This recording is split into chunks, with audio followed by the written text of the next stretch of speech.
Ik sta hier voor de poort van Kasteel Arsen. Hartstikke vroeg. Het seizoen is voorbij. Dat betekent dat er geen bezoekers meer zijn. En dat wij gaan beginnen aan de restauratie van de Florakamer.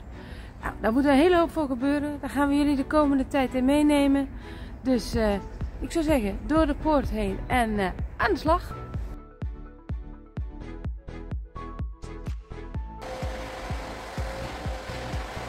Nou, Flora die schittert op het prachtige plafond.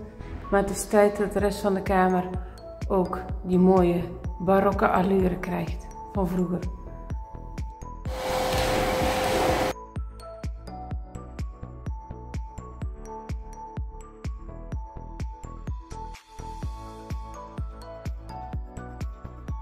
Wat is de volgende stap? We gaan de vloer vervangen of weer ouder maken zoals het oorspronkelijk was. En daarvoor gaan we in ons eigen bos, op ons eigen landgoed, oude, grote, al stervende dode bomen omvormen tot mooie planten. Nou, dat betekent dus op naar buiten. Dus in het mooie herfstbos gaan we nu op zoek naar een paar mooie bomen voor de Florakamer. Nou, daar gaan wij dennenhout voor gebruiken. We staan hier bij een aantal hele oude bomen die hier op landgoed Arsen zelf staan.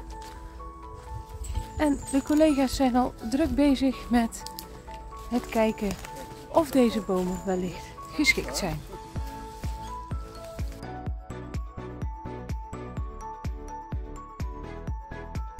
Nou, bij deze den kun je het zien. Kijk, hier zie je een inslag van een granaatscherf. Dat betekent dus dat deze boom niet geschikt is. Want dan komt de zagerij dan allemaal stukjes ijzer tegen. En dat is niet heel handig. Nou, hier hebben we dus een heel klein stukje van een granaat die tegen de boom te pletter is geslagen. Nou, het is natuurlijk super leuk om dat zo te zien hoe dat in zijn werk gaat. Hoe wij op deze manier een kamer in de barokstijl van 300 jaar geleden gaan restaureren.